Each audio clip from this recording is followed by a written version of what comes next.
ताकत, धोखा और एक ऐसी पहचान जो सबसे छिपी हुई है। आज हम एक ऐसी कहानी की दुनिया में जा रहे हैं जहां पहली नजर में जो दिखता है वो असल में सच है ही नहीं। एक ऐसी दुनिया जहां एक बिल्कुल मामूली सा दिखने वाला इंसान अंदर से कहानी का सबसे बड़ा खिलाड़ी हो सकता है। चलिए इस दिलचस्प कहानी की परतों को एक एक करके खोलते हैं।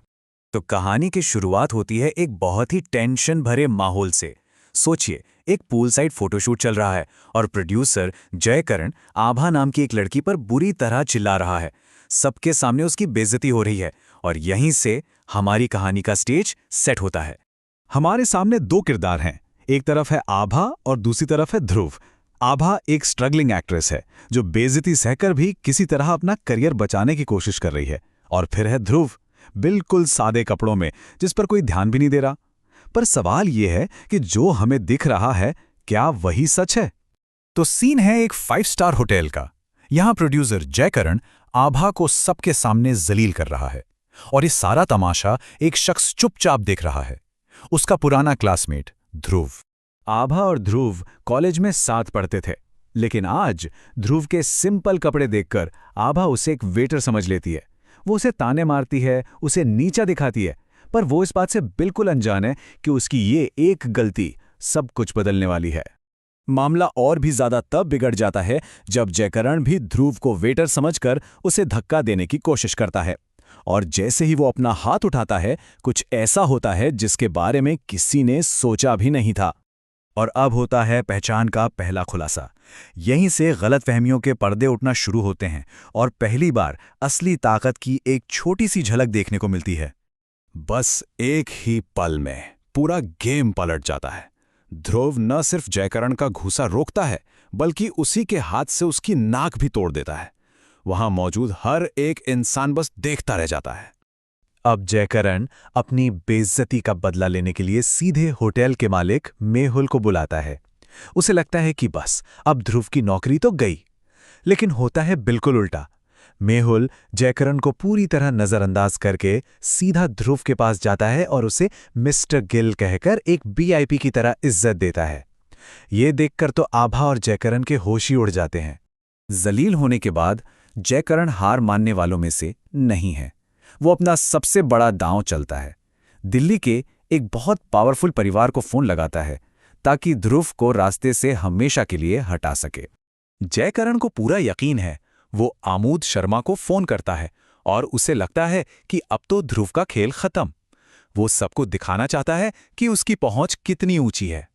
लेकिन यहां कहानी में आता है दूसरा और भी बड़ा ट्विस्ट। आमोद शर्मा ध्रुव को धमकाने के बजाय डर के मारे उसके सामने झुक जाता है। मतलब जयकरण ने जिसे अपना सबसे बड़ा हथियार समझा था, वो तो ध्रुव के सामने एक मामूली प्यादा भी नहीं निकला। यहां आकर पावर का पूरा गेम ही पलट चुका है। आमोद जयकरण की मदद करना तो दूर, उसी को जलील करके ध्रुव के साइड में खड़ा हो जाता है। अब सबके दिमाग में बस एक ही सवाल है कि आखिर ये ध्रुव है कौन, जिसका असर इतने बड़े बड़े लोगों पर है। अब कहानी एक और भी ज्यादा खतरनाक मोड़ लेती है। इस बार आभा एक बहुत बेरहम गैंगस्टर के जाल में फंस गई है और सिचुएशन पहले से कहीं ज्यादा सीरियस है। तो अब कहानी में एंट्री होती है डैनी की। ये दिल्ली का एक बदनाम गैंगस्टर है।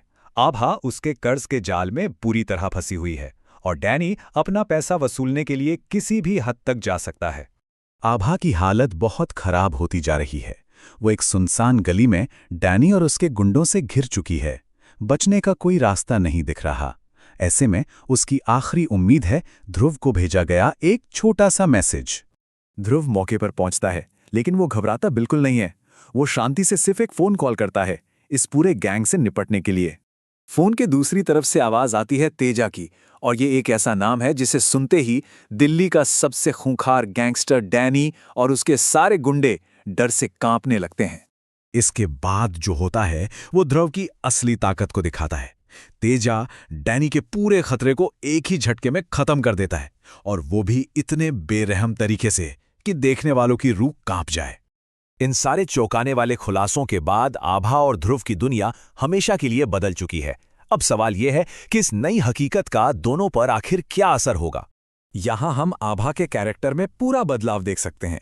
कॉलेज में ध्रुव का मजाक उड़ाने वाली लड़की से लेकर आज वो एक ऐसे इंसान में बदल चुकी है जो किसी भी कीमत पर उसी ध्रुव की ताकत का सहारा पाना चाहती है। आभा की बेबसी इस हद तक पहुंच चुकी है कि वो ध्रुव की पावर और प्रोटेक्शन के बदले में अपना सब कुछ, यहां तक कि अपनी सेल्फ रिस्पेक्ट भी दांव पर लगाने को तैयार है। लेकिन ध्रुव, जिसके पास अब सारी ताकत है, उसके इस ऑफर को बड़ी बेरुखी से ठुकरा देता है। उसका ये जवाब दिखाता है कि वो पावर के इस खेल से कहीं ऊपर है और आभा के इरादों से बिल्कुल भी इंप्रेस नहीं हुआ। तो सबसे बड़ा सवाल यही बचता है, ताकत ने सब कुछ बदल दिया है। आभा की सोच बदल गई, जयकरण की हैसियत बदल गई, डैनी का खौफ खत्म हो गया। लेकिन क्या इन सब घटनाओं के सेंटर में जो ध्रुव है वो खुद बदलेगा या वो हमेशा की तरह ही रहेगा? और यही सवाल इस कहानी को आगे और भी ज्यादा दिलचस्प बनाता है।